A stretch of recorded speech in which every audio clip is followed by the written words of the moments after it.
We're going to have a conversation this morning. We're going to look at a number of interesting stories that have come up in the last day or two. We're looking at the December 17th referendum, NDC to join campaign for no vote. Okay, we'll also be looking at the 2020 budget that's being read today, reflections and expectations. And then also we're going to be looking at the judiciary as the president has elevated 3 women to the Supreme Court.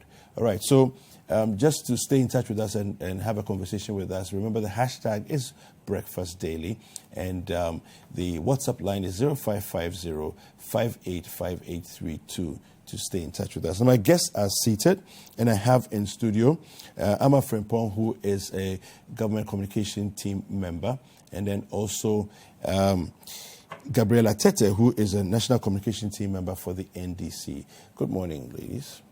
Hi. How are you doing? I'm good. How are you? Not too bad. Yeah? Very well, thank you. Okay. And Gabriela, how are you doing? I'm good. How are you? I'm well, thank you. Welcome. Thank you. Have you been here before?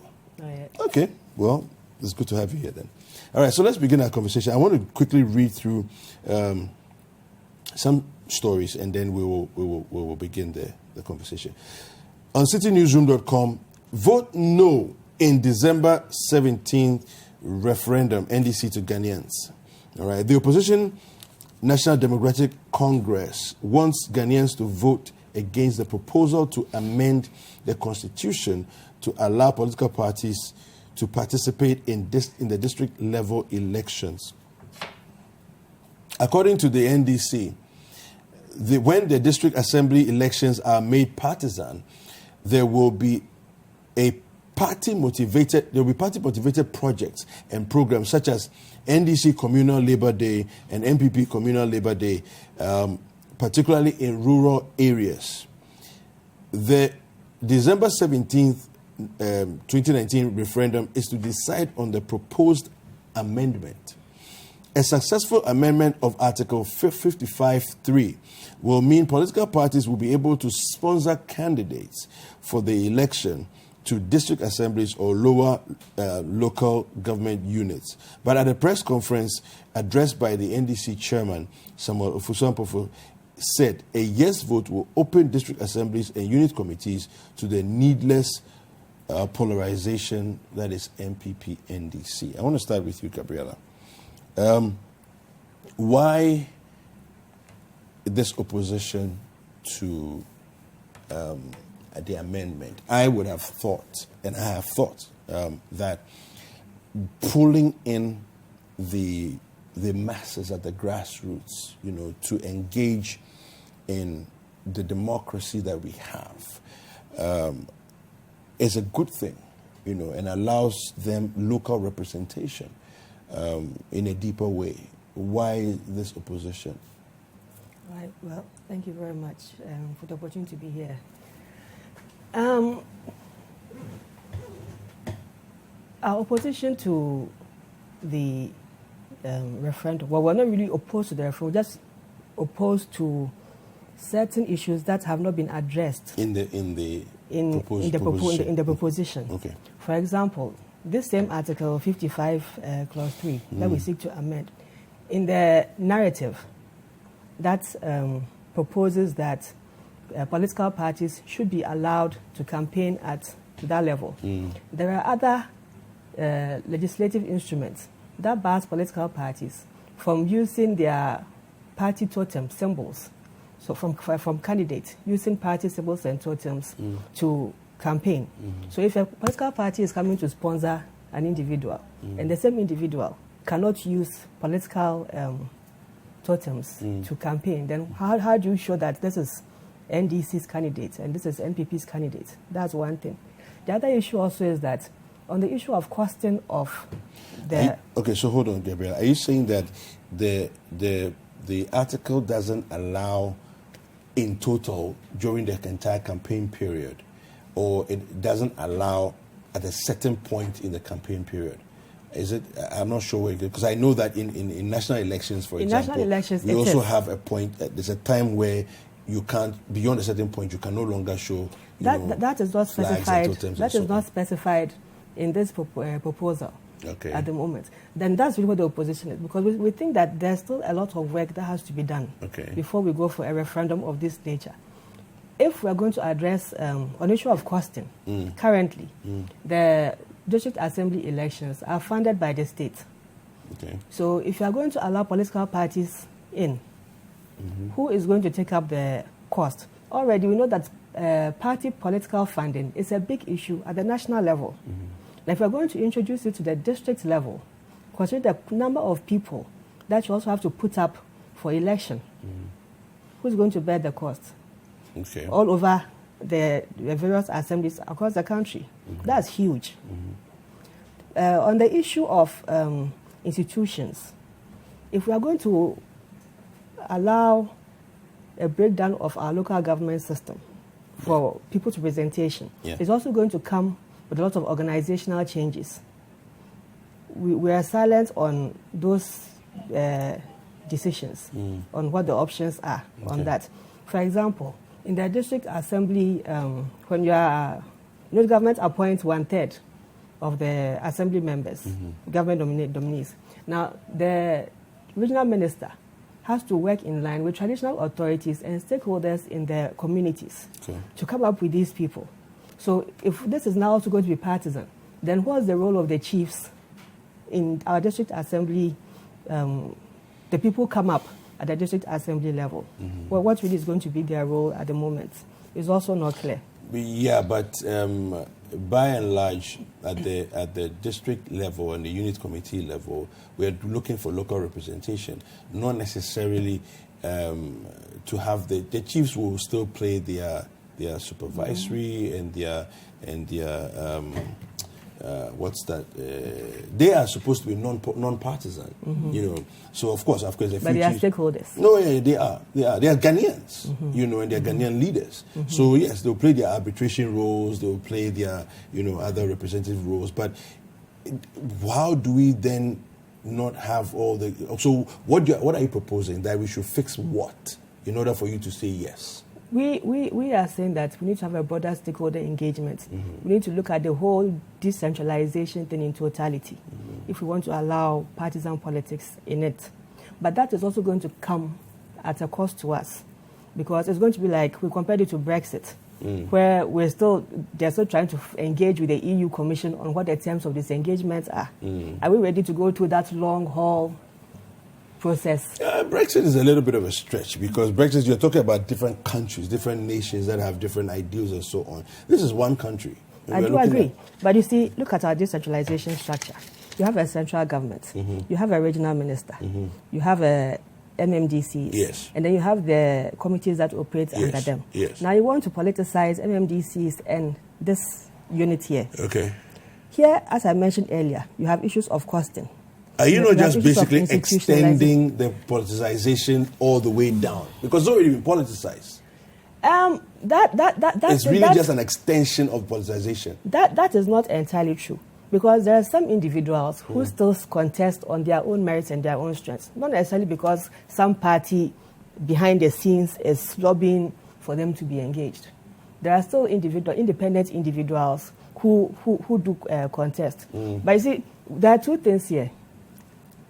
If we also go for this amendment of Article 55.3, and then there's a yes vote, and the president now, we have to amend Article 243 as well. 243 as well. And we have Article 243, 1 and 3, because if the president is going to appoint as 1/3, can no longer appoint as 1/3, and is going to be elected, Article 243 cannot stand, because how do you fire somebody that you did not appoint? So there are other elements within this whole review that we still have to look at. I want to read what Kwesi Jonah of IDEG said. He said, "My organization, the Institute of Democratic Governance, as well as CDD, have been working very hard to build the consensus between MPP and NDC in Parliament on this matter. We have been working around the clock to ensure that the two sides are at the same level as far as the amendment of Article 243(1) of the Constitution will enable people to elect their MMDCEs on a universal adult suffrage, and also Article 55.3, which will enable political parties to participate in that process and in the district level election concern. We have been working very hard, and this is kind of a setback for us. We have always believed that the two main parties in Parliament need to work closely together, and this is one of them. The decision taken by NDC to campaign for a no vote is not going to be helpful. There certainly was inadequate consultation, and that is how IDEC and CDD came in. We realized that on the 27th of July, when the Parliament was trying to amend Article 2431, we thought there was not understanding or prior agreement and attempt to build consensus. That's why we came in. But even though we tried, the two parties met, and it seemed to me that we almost sealed an agreement. So this statement coming from the NDC is certainly a big loss. So it seems as though the minority in Parliament were closer to a yes than the party at large. What's going on here? Well, that was because at the time that they were engaging the MPs, the party had engaged the intellectuals, in the local governance system, to also study and look at the ramifications of having a yes vote versus a no vote within the bigger local governance system. And it's just this past week that the details of that meetings came to bear. And you see, it is not, we are saying no on condition that...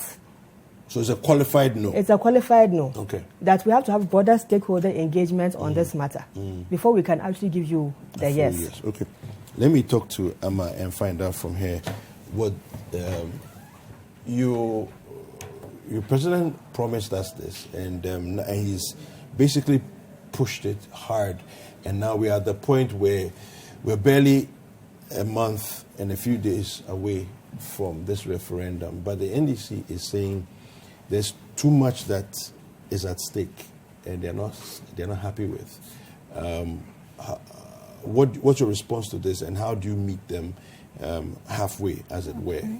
Meeting them halfway. Hi, David. Good morning. Good morning to everyone watching us. Today, the finance minister is going to read the budget. Yes. We'll discuss that too. I'm ready. You can see I'm all dressed up going into Parliament.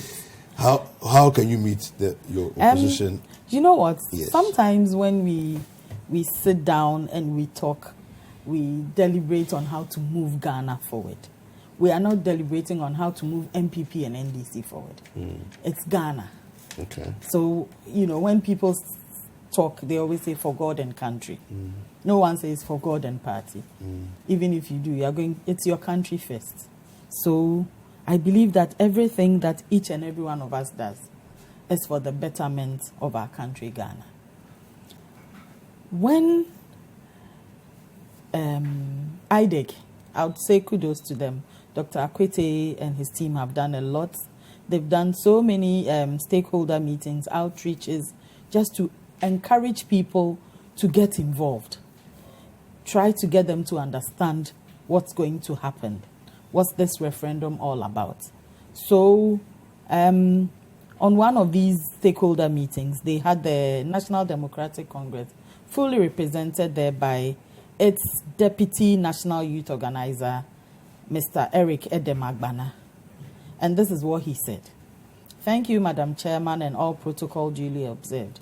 I represent the National Democratic Congress, most especially the General Secretary, Honorable Johnson Esiedun Ketia.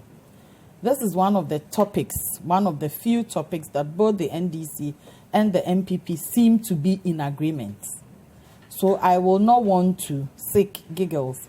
I would not want to talk too much about the advantages of having a multi-party election at the local level. However, our concern as a National Democratic Congress is that, yes, we are for referendum to have a multi-party election. But if we are all interested in the outcome of the referendum, we are asking all our members to go for a yes. We should also be interested in the processes leading to the referendum. So at an IDEC program where he was representing his party and the general secretary, they had said yes, they would go for a yes. Decision. You've come to a decision. This is when we say indecision. They are undecided.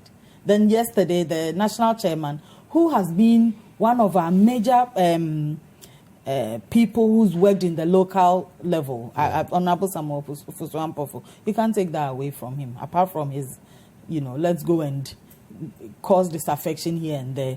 When it comes to local government issues, he's one of, he's in the forefront, coming out with this. I for one, I have a belief. If we vote yes, and we get the political parties involved, it's not going to be just NDC and MPP. We have other smaller parties in this country as well. I've heard some of them advocate that yes. I believe that, look, if on the national level, they don't get the opportunity to get up there, local level, they are going to get this opportunity to build themselves up. It will help them. It will help everyone. We are sitting here pretending we don't even know that at the local level, political parties are already involved, albeit silently. Now, walk around Adabraka today, this morning, look at the posters. You know the major political parties in Ghana. You are going to see the background picture that defines where the person is coming from. You see two colors, and then you see the Ghana flag on it. But the colors will tell you this person is there on this one. Why are we pretending we don't know this? It happens there. There's no point in coming to sit here and pretend we do not know. When you do that, that's hypocrisy. So if it's already happening under G, why are we not ready to bring it to the forefront? Why are you sitting back and giving reasons? We are all for it. Nobody is saying that. And there's always, we are for it. It's like telling them about free education. The first thing they say is, nobody is against it. Bad, blah, blah, blah, blah, blah. That is why we say no. In one breath, you are for it. But then you go on and you get to a point and you tell me no.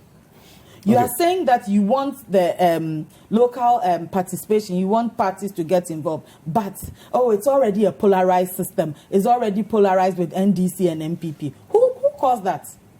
Who made it polarized? It didn't come from the sky. It's us. We did it. We're already doing it there. So let's make it is there already.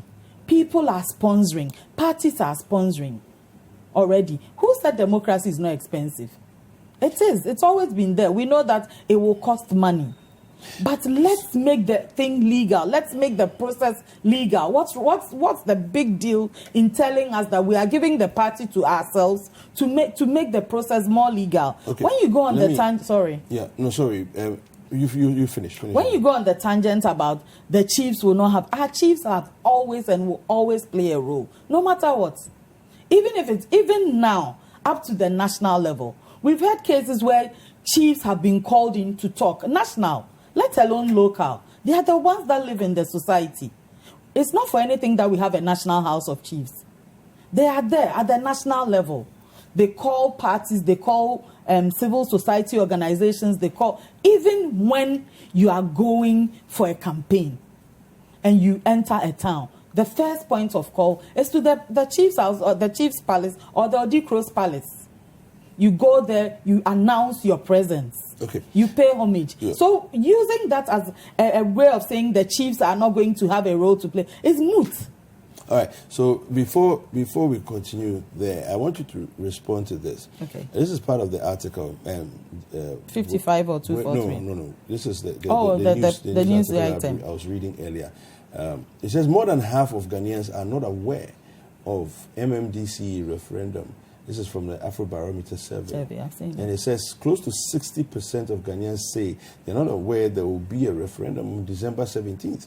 A new Afrobarometer survey has indicated the Constitution requires a minimum 40% voter turnout for the referendum to be valid. But the survey indicated that there's a risk of low voter turnout for this referendum because it will be conducted together with local government elections. Okay, which have historically attracted less than 40% of registered voters. Is this in itself not a problem?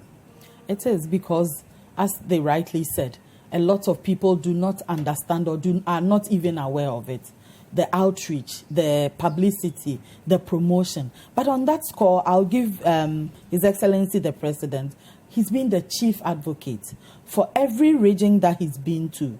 He's spoken to traditional leaders, opinion leaders, religious leaders. He's explained why he wants this particular referendum to go through. He's had stakeholder meetings with them. He's explained if there's a Durbar of chiefs welcoming him to a place, he speaks to them. Honorable Hajia Halima and her team have also been there. Maybe, yes, there's more to be time and there's little time to go about it.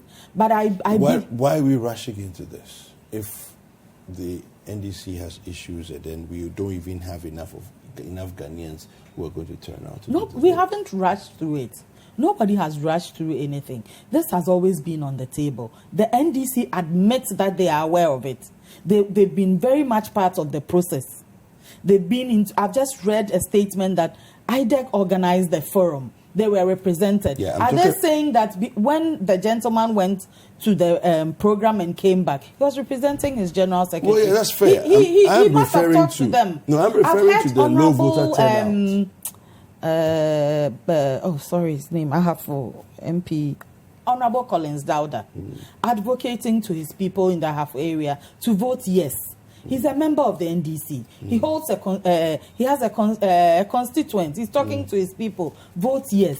What suddenly brought about this? Is this just to cause disaffection for the process? Is it to create I don't know, to put a spanner in the works to show that yes, we can spoil something? If you are doing that, you are not helping. It is a form of democracy. You are airing your views, you are sharing your opinions. But you've been with the process going forward.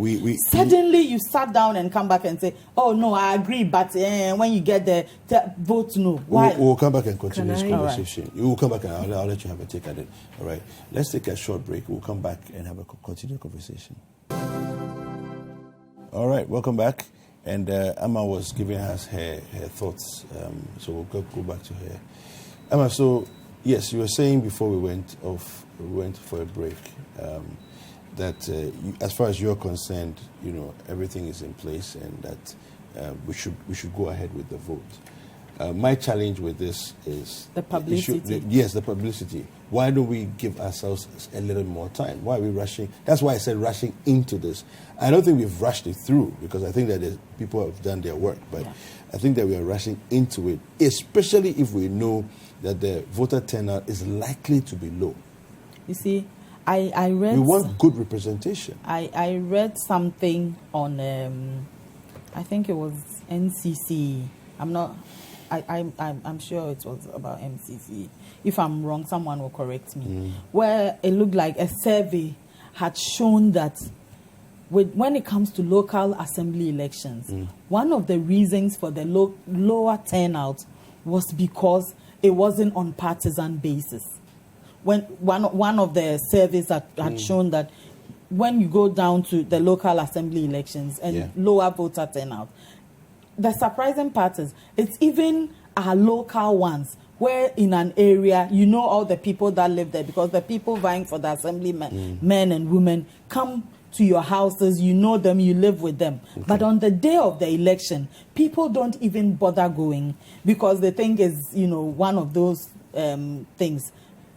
After going around and doing a survey, one of the reasons why people didn't bother going was because it wasn't based on the partisan lines that we get excited for the national elections. So you think that the party colours generates a certain excitement already, which is what we need. We are at this stage where even if you go on a program, I'll use that as an example, and you finish and you have a decent banter, and you go out there, some people actually say to you, oh, today the show was boring. Okay. They're expecting you to be doing, all the politics. Yes, getting, and then the producer has to cut, and then you read, and they're like, yes, go on, continue. People sitting at home giving you a more fire, going on and going on. But then when you sit down and you talk or you read this policy says that this one says this facts, some people think it's boring. They get down there and they're expecting to see all the choboy happening. It excites them. It generates it. That's just on the side. That's one part of whipping excitement into going into it. But right now, what we are saying is that, look, give the political parties, and I kept saying it at the beginning, not just NDC and MPP. I'd use the smaller parties, let's say CPP. In past times, they won Jomoro. Yeah. Yes. Now there's no representation of CPP or PNC in Parliament. It's all NDC, NPP. They carry the majority there. Even if you have one, it's one PNC or one CPP that normally goes into it. You've gone down there to the assembly. There's a CPP. CPP knows area A is my stronghold. They've managed to get people who stand on their tickets to go in there. Because it's a stronghold for them when it comes to that side, they are going to get the votes. They are going to have their people representing them up there. Because when they come up and they see the Akoko or the Kube sign, they know that it's Mr. A or Mr. B. They get up there. Once they have their people in there, the others get excited. When we get to election of MMDCs, you can imagine that, yes, there's a possibility. It's happened before on national. What's the possibility or the possibility that they can get an MC or a DC representing them? It's all part of the process where we say we are deepening democracy. I mean, that's what we all use to go on. We want to deepen our democracy. If we had the stage where the president has come out to say, look, as a process of deepening the democracy, this is also my part that I want to play. Vote yes, so that the political parties who are already in the background working on getting their supporters or their people to these assemblies are there. Why don't we make it legal? Why don't we bring them to the fore so that they can help? Okay. I see that there's nothing wrong with it. Okay. And it's a good idea. So I encourage people to ignore the naysayers and let's all go out in our numbers and vote yellow on 17 December. Gabriela, she seems to suggest, and I'm tending to agree with her, that the smaller parties will be better or will have a greater potential of having better representation, if we do open it up at the grassroots. I don't know what you think of that. That is not in doubt. Okay. As a matter of fact, you can even have independents sponsored by NGOs, civil societies, especially when you go to areas like the mining areas, where they think that the national level has been unfair to them. Yeah. There are two issues here. Okay. The first one is we are not against the elections of MMDCs. We are for elections of MMDCs. Okay. The problem we have is with Article 55.3 that the government is amending and wants us to go for the referendum on. Okay. And we are saying that we have to have further deliberations on this amendment. Okay. Because electing MMDCs is one thing. What the government is actually requesting for with 55.3 is for the partisanship at the local level. And as I've already told you, that already has huge overlays. If it's about elections of MMDCs, currently what happens? The president nominates somebody. The assembly will meet, vote as many times as it's going to take to get the person. If the person doesn't make it, you're out. Next person. Government says, let's scrap that. The people now should decide who should be their DC. When you go to the United States, and look at the kind of work that Mayor Bloomberg did in New York. Yeah. It's good that you have people who have the caliber, the experience to come to the fore and independent-mindedly move their districts. Fantastic. We are for that. Our issue, as I've said so many times on this set, is 55.3. Let's pull back and let's do a bit more work on 55.3 because of the considerations that have to come in place if we are supposed to go for partisanship, deepening partisanship at the local level. If not, then let's not politicize the local level. Let's leave it as it is, but let's vote for the MMDCs. Okay. from what you're saying, if you look at the example of places like the UK and the US, you have the party, for example, being Republican, with the mayor being Democrat, you know, and so on. That's in New York, and then in the UK you have a similar situation, you know. So I think that by and large there are more positives than negatives for us having, you know, the partisanship all the way down to the grassroots, you know, and simply because it just pulls in everybody into the net. The challenge that you have with it, how do you seek to move this, resolve this, so that we can all have a yes vote on 17th? Well, first of all, the amendment to Article 55.3 that was put forward by the Attorney General, we think is not all-encompassing. So it's a bit ambiguous. And so we have to look at it again. The other amendments in the Constitution, local government amendments, that also has to be considered. Other provisions in the Constitution that have to be considered. Let's look at all those issues and come up with a proper framework that will govern decentralization at the local level. All right. Let's take the next story. I want to look at the 2020 budget that is going to be read today. We will look at reflections and expectations on this. I'm going to read from the Daily Graphic very briefly, and then we'll jump into the conversation. 2020 budget today will reform tax structure. The much anticipated 2020 budget, which will be laid before Parliament today, is expected to be heavy on tax reforms meant to create the platform to further enhance private sector growth. As a result, the budget will review the whole tax structure to create the right environment that will enable players within the private sector to thrive and create the needed jobs for the masses of the people. The budget, the fourth under the President Nana Addo Dankwa Akufo-Addo since he assumed the reins of government on the 7th of January 2017, will seek to consolidate the gains made in the last 3 years by his government. A source close to the finance ministry explained the rationale for the new direction to the Daily Graphic, saying that the era when reforms of the tax structure were carried out in bits was over, because that style did not yield the expected results. Subsequently, it said the new direction would help the government to meet its objective of providing improved environment for the private sector, the engine of growth.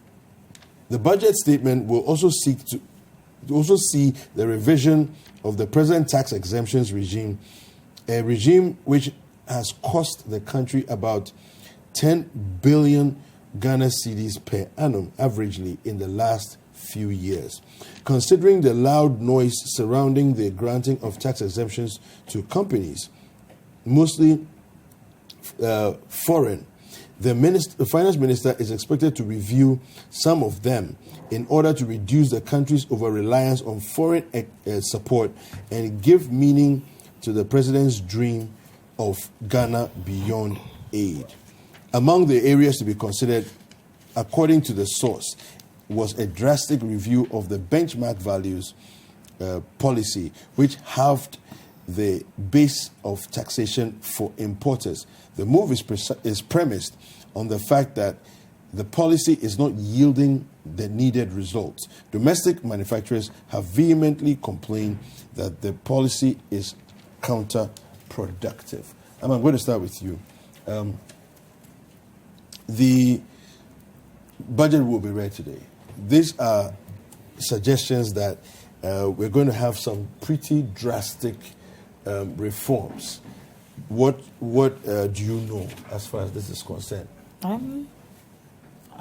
don't know much, for starters, because economics is not one of my strong points. So I like to. But you speak for the government. Yes, I like to do a little of my layman's own understanding, so that when I get there and someone speaks to me or asks me, so what's all this about, and I can tell them in terms that they can understand. Yeah. I heard you earlier on explain that a budget is the proposed spending for the next year. Yeah.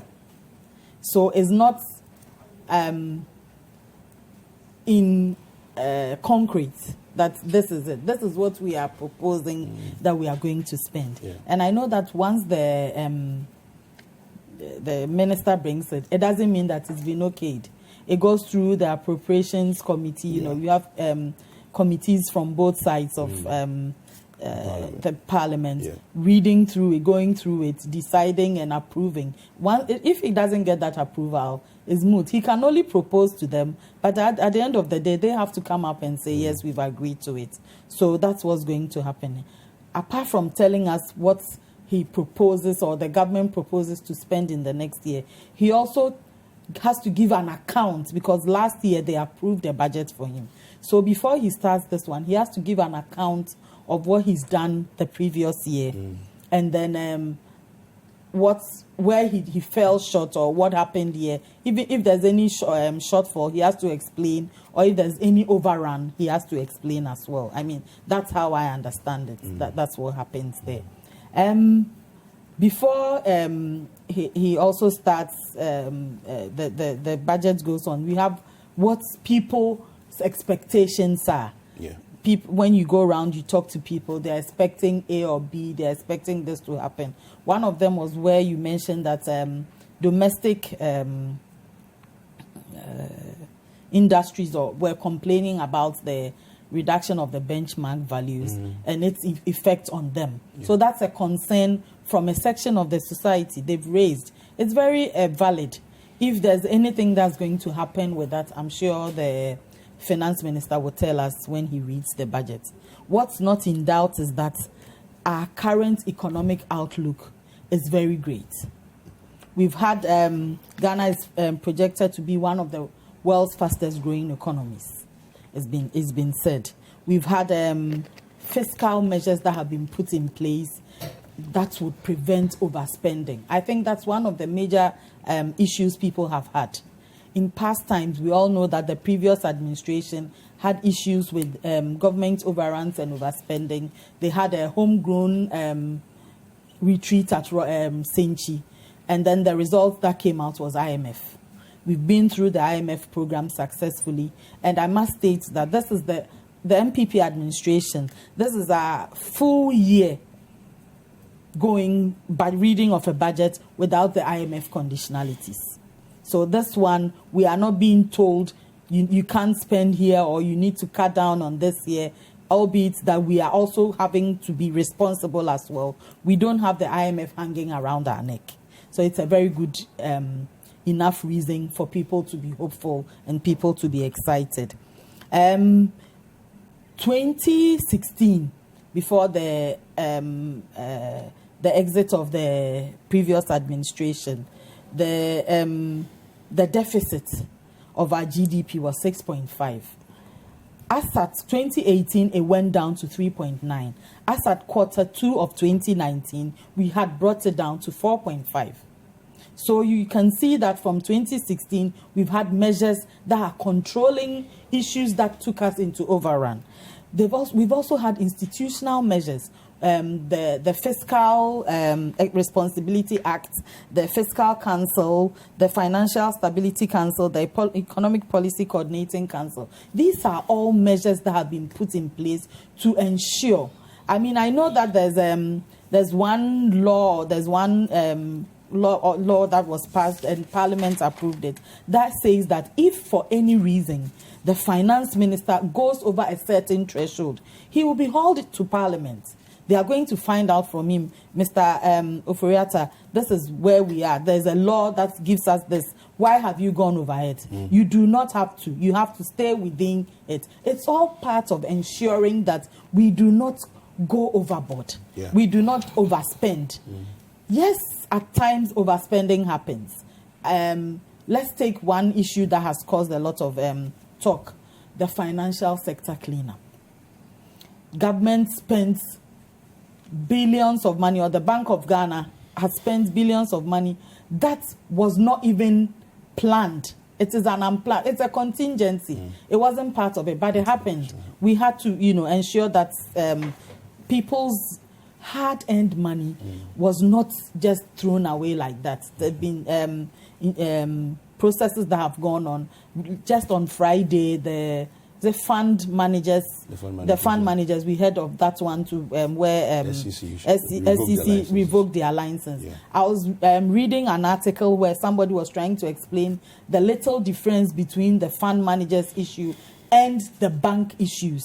Why maybe some of them might not get all their money because they understood the fact that when you invest that, it's a risk you have to take, as opposed to when you deposit your money with the banks. So these are all measures that have been put in place. So when it comes to economic management, I'll say a big kudos to our EMT, which is led by His Excellency the Vice President and Honorable Ken Ofori-Atta, for ensuring that we've had fiscal discipline, which is what didn't happen in previous times.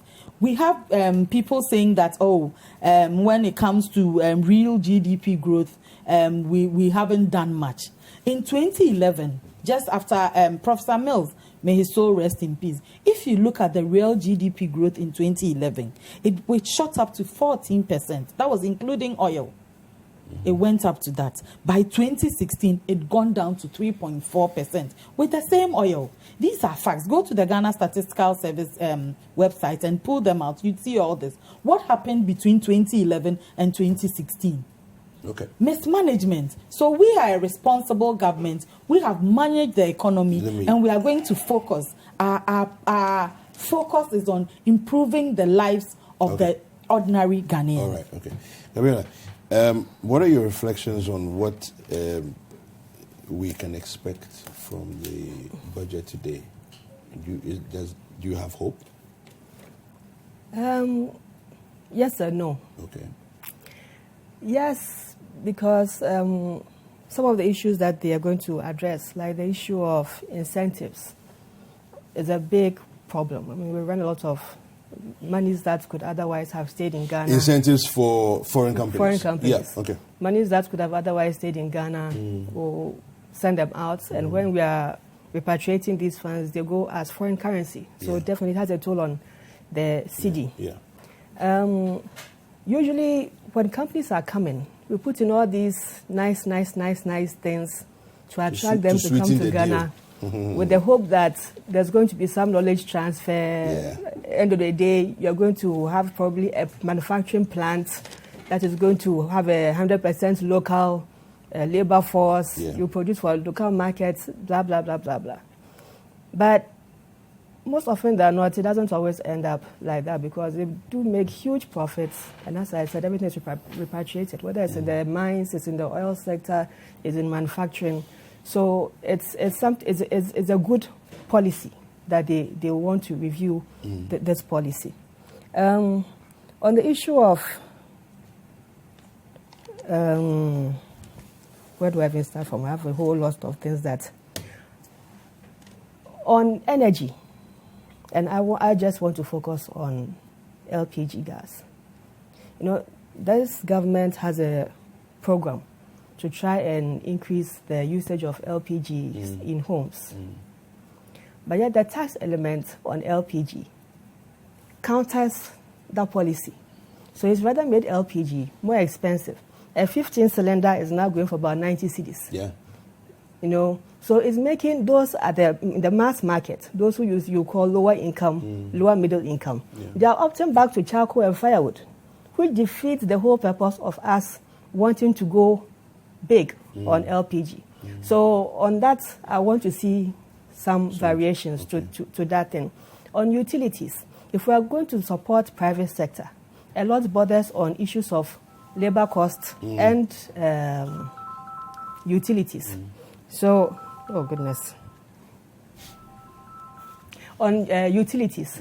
Now, if there's such a high component of taxes on utilities, you know that we have issues with, that sector is now deregulated. So government does not dictate prices of utilities. What government actually does is to factor in the tax elements and do adjustments to the tax elements to bring some support to consumers. If we're going to support private sector, I think that we should look at the cost of utilities again. And this affects all households, not just industry. It affects all households. We should look at the issue of, as I've aligning government programs to policy. I use the LPG, for example. Completion of projects. You guys had a program recently on your TV that you were looking at the roads in communities. Yeah. Contracts that were awarded in the past administration, unfortunately, were put on hold. You know that in construction, even when you're building a house and you decide to leave it at a certain level unattended to, there's always an element of wear and tear. Yes. And it adds an element of cost, higher cost to your project. Yeah. Now, we have a situation where contractors' work were put on hold for 3 years. In that 3 years, jobs that were started, projects that we allocated funds to, have been left to deteriorate. And the people are crying all over the country. They are complaining about their roads. So I want to see a lot of investments going into the road sector. I want to see contractors paid. Because if you say that you are a caring government, but yet your policy undermines other people's businesses, I can't fathom how that is caring for anybody. People have borrowed monies to do these projects, and they have to pay the banks. We've already seen the effect of this thing on the financial sector. Yeah. We don't say that, and because the monies that we owe this institution is less than what their own liabilities are, so we cannot, you cannot use that as a basis. No, that's neither here nor there. The fact of the matter is that people borrowed funds from them, and it has affected their liquidity. Because of that, those businesses had to fold up, and so many businesses and so many jobs have gone down the drain because of this thing. We are currently having a financial crunch. Whether you believe it or not, there's no money in the system. Everybody complains that there's no money in the system. You may have pumped billions into financial cleanup. Fair enough. But you're also holding depositors' funds. And people need their money to run their businesses and their lives. If you don't give them access to their money, you put them into more hardship. You don't need Einstein to come and tell you that that's the situation. On growth, yes, the economy has grown, almost 7% sustained. It's a good thing that we try to maintain that growth. Because if you observe this country, we have too many fluctuations in our growth patterns. But we have to have a stage, we have to get to that stage where we have this sustained growth over a long period of time. That is how China became China. That's how Malaysia, Singapore, all of them developed to become the countries that they are. We can't jump from today we are 14, and next we are 3, and next we are this. Now, how did we end up to get to rebut some of the claims that she made? Under Atta Mills, we were growing at 14%, and then under Mahama, we dropped to 3.5. You see, we have a problem that we have to address. Which is? Our energy sector, with a reliance on hydro. During the NDC administration, if you've observed, President Kufuor suffered load shedding. Sorry, President Rawlings was the first to suffer load shedding. President Kufuor suffered load shedding. NDC administration came back and they suffered load shedding. That's because we have a 10-year cycle for our rainfall patterns that will cause low rainfall over a period. Going into the next 3 to 5 years, if we do not address our energy challenges, we are going to go into another low cycle, which is going to affect our hydro production. And we're heavily dependent on hydro, which will bring us back to another confrontation of the monster we'll call Dumsor. Because like so much of our planning, we always want to sit down for the problem to hit us before we think of how to solve it. The IPPs that the previous administration signed up to, the whole idea was that we have more thermal generation as against hydro. Yeah. But some of these agreements have been cancelled. So which means that we've actually reduced our generation capacity now because we've cancelled some of those deals. We've now reduced generation capacity. In 3-5 years, when we face it, we smile at ourselves. Are we going but right now, our generation capacity is way above what we use. And that's why we're exporting some. Yeah. But when hydro, you see, the key elements there is hydro. And because climate is an act of God, we can't change it. No. Once you are in it, you are in it. Yeah. So it's something that we have to look at. Now, on the growth sector, back on the growth sector, oil and gas truly has helped this country. Now, a lot of the investment in the oil and gas sector was actually made by the NDC. The 10 projects and what's that? I don't know. Jubilee 10, Sankofa. Yeah. All the investments there were made by the NDC, which you are now benefiting from. Okay. We're not saying it's wrong. It's good. Thanks to us. We put it there. But when you look at areas like construction, construction has dropped -6% because you refused to invest in infrastructure. Sanitation has dropped under 6%. Well, they said that they're going to do filth? a massive infrastructure on this budget, so we're going to see a lot of that coming. And then coming into an election year, with if so much they want to spend, if you want to spend so much on infrastructure, how are we going to address fiscal slippages? Unfortunately, we've come to the end of the conversation. And, have we? Yes, we have. Yes, we have. We ran out of time. 1 hour is not enough for us, you know. No. So, yeah. Thank you very much to you, Amma Frimpong. Oh, yes, your daughter. Yes, she's graduating. Okay, she is. Congrats to her. Thank my you. daughter is graduating tomorrow. We'll come and have the cake later in the day. The cake. Are we talking about the cake? Yes. So thank you very much to Amma Frimpong and then also to Gabriela Tetteh for joining me on this segment. Hi guys, I hope you enjoyed this video. Subscribe to our YouTube channel, The Citi Tube, For exclusive breakfast daily content and other Citi TV programs. like, comment, and share with your friends.